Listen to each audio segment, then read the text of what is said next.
Hey everyone, welcome back. हाजिर हूँ आपके लिए लेकर एक बहुत ही खूबसूरत कहानी। ये फिल्म साल 2016 में रिलीज हुई थी एंड इस फिल्म का नाम है विल यू बी देयर। इस फिल्म का नाम सुनकर आप अंदाजा नहीं लगा सकते कि इस फिल्म में आखिर होगा क्या। एंड साथ ही मैं आपको बता दूं, इसकी एंडिंग बहुत ही ज़्यादा फैबुलस है। इसलिए मेरी आपसे रिक्वेस्ट है, इस वीडियो को अपना एंड तक जरूर से देखना। साथ ही अगर आप चैनल पर नए हो तो प्लीज़ चैनल को सब्सक्राइब कर लीजिए। कहानी की शुरुआत में हम सू नाम के एक बंदे को देखते हैं। वो जंगल में होता है एंड यहाँ वो आदिवासी लोगों की हेल्प करने के लिए आया था। पेशे से वो एक डॉक्टर था। इन जंगलों में एक स्टॉर्म आने वाला होता है तो वो अपने दोस्तों के साथ हेलीकॉप्टर में बैठकर वापस अपनी सिटी में आने लगता है। यहाँ एक बूढ़ा आदमी था एंड उसकी गोद में एक छोटी सी लड़की होती है। ये लड़की बहुत ही छोटी थी, ऐसे मेडिकल हेल्प की जरूरत थी, इसलिए बूढ़ा आदमी उसे रुकने के लिए कहता है। सू हेलीकॉप्टर में बैठा हुआ था लेकिन फिर वो अपना माइंड चेंज कर लेता है और छोटी सी लड़की की हेल्प कर लिए वो रुक जाता है। ये छोटी लड़की होती है एंड इसके लिप्स एबनॉर्मल थे। ये बूढ़ा आदमी फिर कहता है कि लड़की मुझे जंगलों में मिली थी, अगर मैं इसकी केयर नहीं करता तो शायद ही मारी जाती। बूढ़ा आदमी सू से थैंक यू कहता है कि वो इस लड़की की हेल्प के लिए रुक गया। फिर वो उसे ये भी पूछता है ऐसी कौन सी चीज़ है जो तुम लाइफ में करना चाहते हो। सू कहता है मुझे किसी को देखना है जिसके लिए मैं इंतजार कर रहा हूँ। वो बूढ़ा आदमी बाद में उसे एक बॉटल देता है। इस बॉटल में बहुत सारी गोलियां होती हैं। एंड इसके बाद अगले सीन में सू को एक शहर में दिखाया जाता है। वहाँ पर वो एक डॉल्फिन शो में आया हुआ था। डॉल्फिन की जो इंस्ट्रक्टर होती है वो उसकी गर्लफ्रेंड थी। उस लड़की का नाम था यूना। ये शो देखते देखते वो नींद ले लेता है एंड जब शो खत्म होता है तो यूना उस पर बहुत चिड़ी हुई थी क्योंकि सू शो के बीच में ही सो गया था। वो उसे इस बात पे सॉरी कहता है पर ये दोनों ट्रेन में दूर ही बैठते हैं एंड जब ये दोनों पार्क में उतरते हैं तो पास आ जाते हैं। सू के हाथ में थोड़ी चोट लग जाती है जिसपे यूना उसे ऑइंटमेंट लगाती है। ये कल ही हुआ था। तब वो कहती है तुम्हें थोड़ा ध्यान रखना चाहिए, तुम सर्जन बनने वाले हो, तभी तुम खुद की केयर नहीं करते। फिर सू से कहता है कितने वक्त तक हम दोनों एक दूसरे से अलग थे एंड मैंने इस दौरान तुम्हें बहुत मिस किया।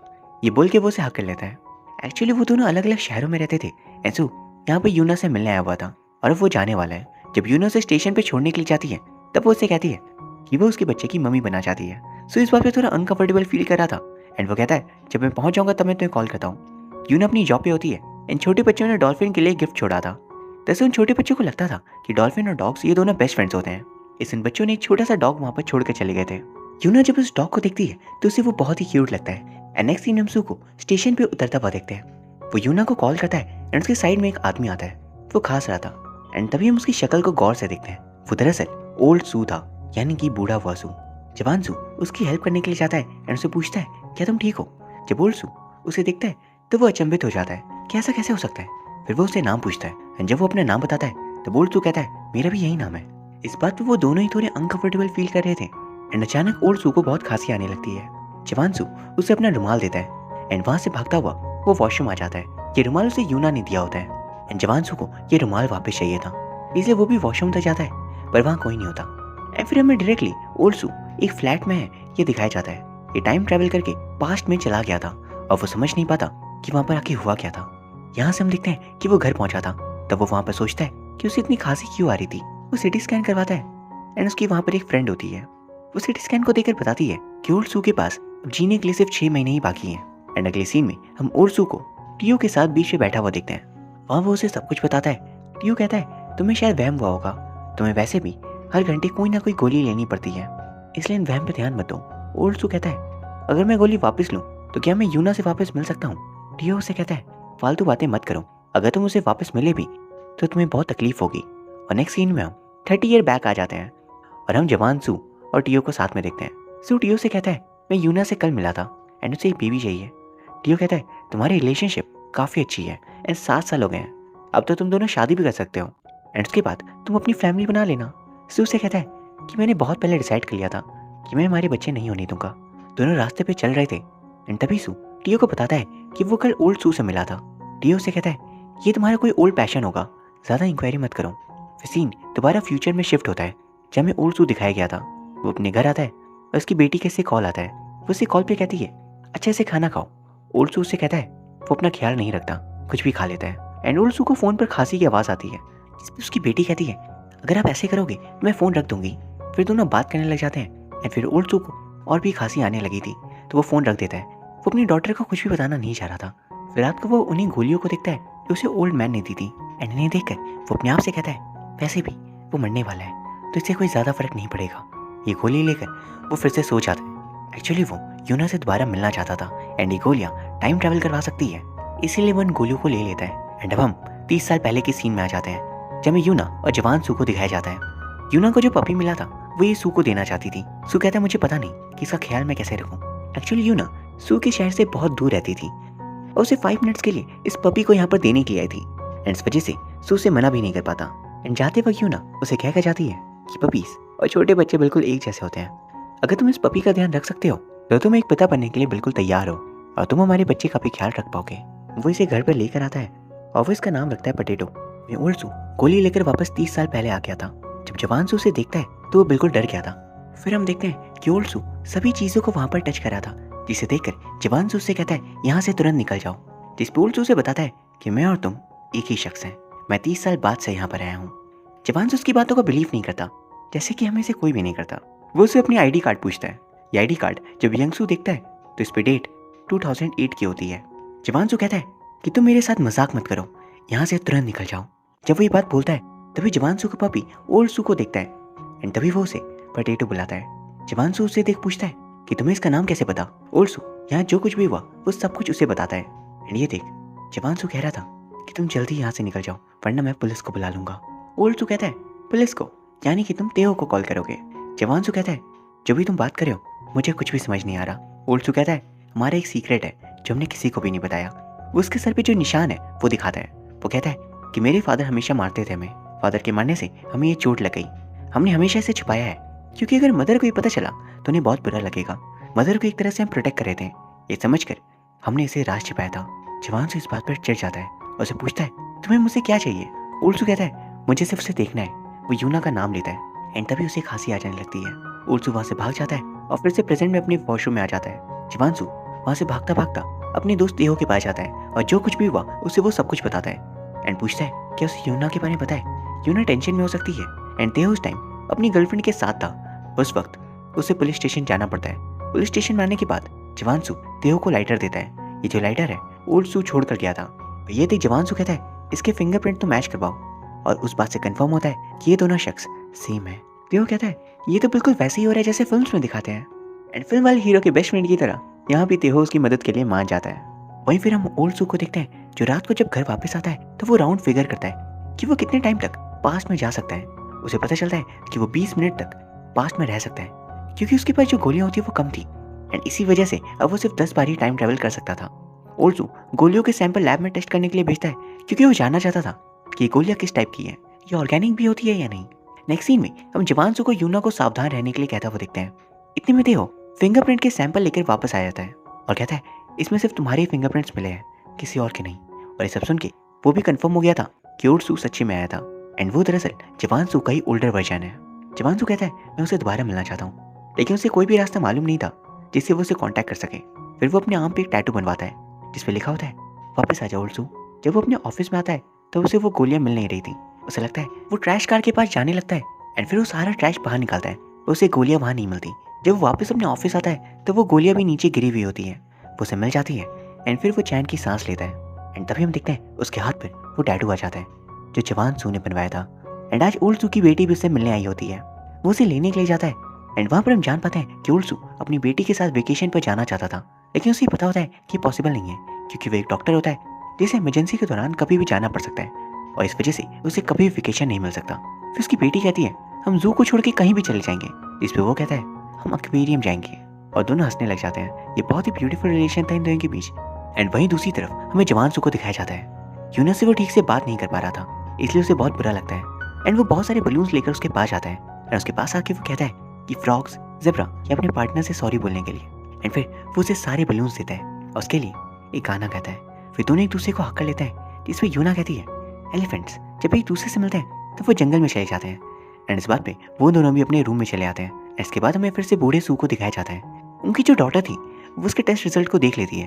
एक्चुअली वो भी डॉक्टर बनने वाली थी एंड इस बात पे ओल्ड सू से कहता है तुम्हें अपनी हायर एजुकेशन के लिए यूएस चले जाना चाहिए, वहाँ तुम एक बहुत ही अच्छे मेडिकल कॉलेज जा सकती हो, तुम्हारी मदर भी वहीं पर है। जिस पर उसकी डॉटर कहती है आप मुझे वहाँ भेजना क्यों चाहते हो, क्या आपकी कोई गर्लफ्रेंड है या आपके साथ कुछ बुरा होने वाला है। एक्चुअली उसे पता चल गया था कि उसके फादर को लंग कैंसर है। ये फिर घर से निकल जाती है एंड सू भी उसे ढूंढते ढूंढते एक जगह पे आ जाते हैं। वहाँ पर बारिश हो रही थी। ओल्ड सू उसे अपना जैकेट देते हैं जिस पर उसकी डॉटर कहती है अब बहुत लेट हो चुके हो, आपको मुझे पहले बताना चाहिए था। ओल्ड सू कहते हैं मुझे पता है कि तुम्हें इस वक्त बहुत दुख हो रहा है, आप फिक्र मत करो, मैं कहीं नहीं जाने वाला। नेक्स्ट सीन में ओल्सू फिर से गोली लेते हैं एंड वापस से अतीत में आ जाते हैं। जवानसू और ओल्सू दोनों यूना के डॉल्फिन शो में मिलते हैं। जवानसू उनसे पूछता है आपका वक्त कैसा है। ओल्सू से कहते हैं सभी कुछ टेक्नोलॉजी से भरा हुआ है, फिर भी ज़्यादा कुछ नहीं बदला। आखिर में इंसान तो इंसान ही रहेंगे। मुझे कभी कभी लगता है कि पुराने दिन ही बेहतर थे। जवानसू पूछता है क्या मैं एक अच्छा डॉक्टर बन पाया हूँ। ओल्सू कहते हैं तुम हमेशा से एक अच्छे डॉक्टर थे। जवानसू को नहीं लगता कि वो कभी फादर बन पाएगा। और वो ओल्सू से पूछता है क्या आप एक फादर बने हो। ओल्सू कहता है मेरी एक बेटी है। ओल्सू को यूना को देखना था और वो आगे जाते हैं एंड आखिरकार वो उसे देख लेते हैं एंड फिर वो वहाँ से जा रहे थे। तभी जवानसू उन्हें रोकता है और पूछता है क्या आप यूना से मिलने आए हो, क्या वो फ्यूचर में आपके साथ है या नहीं। ओल्सू उसे बता नहीं पाते क्योंकि वो नहीं चाहते थे कि उसे इस बात का बुरा लगे। पर जवानसू उनसे बार बार कहता है जिस पर ओल्सू कहता है कि वह मर चुकी है। ओल्सू उसे बताने वाले होते हैं कि वो कैसे मरी, पर इतने में ही वो वापस गायब हो जाते हैं क्योंकि उनकी गोली का असर खत्म हो चुका था। एक सीन में जब जवानसू और यूना साथ होते हैं तब जवानसू जी भर के उसे देखता है और सोचता है जब यूना चली जाएगी तब उसका क्या होगा, वो उसके बिना रह पाएगा। ओल्सू उसे अपने घर पे गाना सुन रहे थे। उनकी जो डेस्क होती है उस पर कुछ लिखा होता है, मदर का एल्बम। उसे देखना है। एक मैसेज जवानसू ने उन्हें भेजा था। जब वो ये लेटर देखते हैं तो उसमें लिखा था आपने मुझे ऐसी न्यूज़ दी और उसके बाद तुरंत आप गायब हो गए। अब आपको फिर से यहाँ पर आना होगा। अगर आप नहीं आए तो मैं आपकी लाइफ बर्बाद कर दूंगा। एंड नेक्स्ट सीन में बस स्टैंड पे जवानसू होता है। वहीं उसे मिलने ओल्सू आता है एंड वो भी बिलीव नहीं कर पा रहा होता यूना मरने वाली है। जवानसू पूछता है कि वो कैसे मरी थी। ओल्सू बताते हैं कि वो तुम्हारी वजह से मरी थी। तुमने उसे सही टाइम नहीं दिया, तुमने उसे इग्नोर किया, इसलिए ये सब कुछ हुआ। जवानसू कहता है मैं इस बार केयरफुल रहूंगा, हम दोनों मिलकर उसे बचा सकते हैं। मुझे प्लीज़ बताइए कि मुझे क्या करना होगा। ओल्सू कहते हैं कि हम कुछ नहीं कर सकते, हम भविष्य को बदल नहीं सकते। हमारा जो मोमेंट है हम सिर्फ उसे जी सकते हैं। वो उसे समझाते हैं कि मेरी जो बेटी है उसकी पूरी लाइफ बदल जाएगी अगर उसने पास्ट को चेंज करने की कोशिश की तो, क्योंकि अगर उसने पास्ट को चेंज किया तो उसकी बेटी इस दुनिया से गायब हो जाएगी। एंड ओल्सू इस दुनिया में सबसे ज़्यादा प्यार अपनी बेटी से करते हैं, इसलिए वो नहीं चाहते कि जवानसू ऐसा कुछ भी करे। पर वहीं हम देखते हैं कि यंगसू ये सब कुछ सह नहीं पा रहा होता। फिर वो अपनी फ्रेंड की मदद लेता है और ऑपरेशन करता है, जहाँ पर ओल्सू कहता है मेरा लास्ट ऑपरेशन यूना पे ही था। जब हॉस्पिटल स्टाफ को पता चला कि यहाँ पर कुछ तो गड़बड़ है तो ये वहाँ आते हैं। तब सू गेट बंद कर लेता है और ऑपरेशन को कर लेते हैं। वही फिर हम देखते हैं ओल्सू वापस फ्यूचर में चले आते हैं। नेक्स्ट सीन में ओल्सू को हॉस्पिटल में दिखाया जाता है। जब वो पास से वापस आए थे तब वो 3 दिन तक सोए ही थे। उनकी बेटी उन्हें देखने के लिए आई हुई होती है एंड फिर वो यूना का पता निकालते हैं एंड तभी रिवील होता है यूना अभी भी जिंदा थी एंड वो एक नए इंस्ट्रक्टर बनने वाली होती है। वो उन्हें गाइड करती है और वो भी उसी बीच पे चले जाते हैं उसे देखने के लिए। बसू दूर से ही उसे देखकर वापस आ जाते हैं। वो यूना को पता नहीं चलने देते कि वो यहाँ पर आए थे। उस एक्सीडेंट के बाद यूना नॉर्मल तरीके से नहीं चल पा रही थी। जब ओल्सू जवानसू से फिर से मिलने आते हैं तो जवानसू उनसे पूछता है कि यूना ठीक है क्या। ओल्सू से कहते हैं कोई भी प्रॉब्लम नहीं है, वो जिंदा है, यही मैटर करता है। जवानसू ओल्सू से पूछता है कि हमारी लाइफ की जो एंडिंग है वो एक हैप्पी एंडिंग है। ओल्सू कहते हैं एंडिंग इंपॉर्टेंट नहीं है, अपनी लाइफ अच्छी तरीके से जियो, उसे खुलकर जियो, हर एक मोमेंट पे रहो। हम लास्ट टाइम मिलेंगे इसके बाद, उसके बाद कभी नहीं। ओल्सू से कहते हैं 10 साल बाद तुम एक कॉन्फ्रेंस पे जाओगे, वहाँ तुम्हें एक लड़की मिलेगी, उससे तुम बात कर लेना, यही तुम्हारी बेटी की मदर है। एंड वो उस कॉन्फ्रेंस में जाता है, उससे मिलता है एंड हमें ये दिखता है कि थोड़े दिन बाद इसे न्यूज़ मिलती है कि वो प्रेग्नेंट है और उसके बाद में उसकी बेटी का जन्म होता है। जवानसू की बेटी की रिस्पॉन्सिबिलिटी उसकी मदर नहीं लेती। जवानसू अपनी बेटी को अपने घर पे लेके आता है एंड बचपन से लेकर उसे बड़े होने तक हमें उसके सारे मोमेंट्स दिखाए जाते हैं। एंड फिर हम ओल्सू को देखते हैं जब वो अपनी डॉटर के साथ एक वेकेशन पे आए हुए थे। ये दोनों लेक के पास बैठे होते हैं एंड ओल्सू उनसे कहता है कि मैं एक अच्छा डैड नहीं था, जिसपे उसकी डॉटर कहती है मैं भी एक अच्छी बेटी नहीं थी, मैंने भी आपको बहुत तंग किया। और वो अपने फादर से कहती है कि मैं बहुत ही लकी थी कि मुझे आपके जैसा फादर मिला। और वो उनसे पूछती है अगर मैं आपको मिस करूं तो मुझे क्या करना चाहिए। सू कहते हैं अगर तुम किसी को मिस करो तो उसकी अच्छी यादों को याद करना जिसके सहारे तुम जी सकती हो। फिर ओल्सू रोने लगते हैं। ये सुन उसकी डॉटर भी रोने लग गई थी क्योंकि वो दोनों ही जानते हैं कुछ ही वक्त में ओल्सू इस दुनिया से चले जाएंगे। फिर अगले सीन में हम ओल्सू को मरा हुआ देखते हैं। तेयो और ओल्सू वापस दोस्त नहीं बने थे। अगर वो वापस दोस्त बनते तो टाइमलाइन पे फर्क पड़ सकता था। एंड तेयो को जब पता चलता है कि ओल्सू मारा गया तो वो वहाँ पर आता है और एक स्पेशल फ्रूट लाता है। ये फ्रूट दरअसल ऑरेंज और एक फ्रूट का मिक्सचर था। एक्चुअली सू ने उसे बताया था कि तुम्हें इन फ्रूट्स को ग्रो करना चाहिए। तभी वहाँ पर उसकी डॉटर भी आती है और उसे कहती है कि आप तेयो हो। जिस पे तेयो कहता है तुम्हें कैसे पता। जिस पे वो कहती है फादर ने आपके बारे में बहुत कुछ बताया, क्या आप ज़रूर आओगे। और वो तेयो को एक बुक देती है और कहती है मेरे फादर ने आपको देने के लिए कहा था। तेयो बीच पे आके उस बुक को पढ़ता है, उसमें सब कुछ लिखा होता है, टाइम ट्रैवल की बात भी। तेयो यूना के पास जाता है, उसे बताता है कि वो मर चुका है। ये सुन वो रोने लगती है और कहती है मुझे लगा था कि मैं सब कुछ भूल चुकी हूँ पर मैं नहीं भूल पाई हूँ। नेक्स्ट सीन में तेहो अपने फार्म पे होता है। अब वो गोलियां काउंट कर रहा होता है। तब वो सोचता है उसने 9 गोलियां यूज की थी तो ये गोली और कहाँ गई। फिर वो सू के घर जाता है। पूरे घर में वो गोली को ढूंढने लगता है। एंड जो सू की डेस्क होती है उसमें सू ने उस आखिरी गोली को छिपा रखा था जो अब डिसाइड करता है कि अब उसे सू को बचाना है। तेहो वो गोली लेता है। उसे लेने के बाद उसे सोना था पर वो सो ही नहीं पाता। बाद में वो बेहोश हो जाता है एंड फिर वो अतीत में चला जाता है। एंड वहाँ पर वो जवान सू से मिलता है। उसे कहता है तुम इतने इरेस्पॉन्सिबल कैसे हो सकते हो। तुमने छोटे से प्लेजर के लिए अपनी पूरी लाइफ को बर्बाद क्यों कर लिया। जवान सू ये आदत छोड़ देता है एंड फिर तेहो वापस प्रेजेंट में आ गया था यानी कि फ्यूचर में। एंड फिर वो ओल्ड सू को ढूंढने लगता है ये सोचकर कि शायद वो जिंदा होगा पर वो उसे कहीं नहीं मिलता। उसे लगता है कि उसका प्लान सक्सेसफुल नहीं हुआ। लेकिन तभी हम देखते हैं कि ओल्ड सू अब भी जिंदा थे यानी उसके एक प्रयास ने ओल्ड सू को दोबारा जिंदा कर दिया। वो पार्क में बहुत सारी बलून्स लेकर यूना से मिलने जाते हैं। उसे कहते हैं हम कितने टाइम तक दूर थे। अब वो उसे हक करता है एंड इसी के साथ ये कहानी खत्म हो जाती है। तो दोस्तों कैसी लगी आपको ये रोमांटिक और बहुत ही प्यारी सी कहानी प्लीज़ कमेंट करके बताइए। एंड अगर आपके कोई भी सजेशंस हो तो आप वो भी बता सकते हो। इस फिल्म को जिस तरीके से फिल्माया गया था वो बहुत ही प्यारा था एंड आई रियली होप आपको भी ये कहानी पसंद आई होगी। एंड इसी के साथ मेरी आपसे एक हम्बल रिक्वेस्ट है प्लीज़ चैनल को सब्सक्राइब कर लीजिए एंड इस वीडियो को लाइक भी। So till the next one, thank you very much for watching.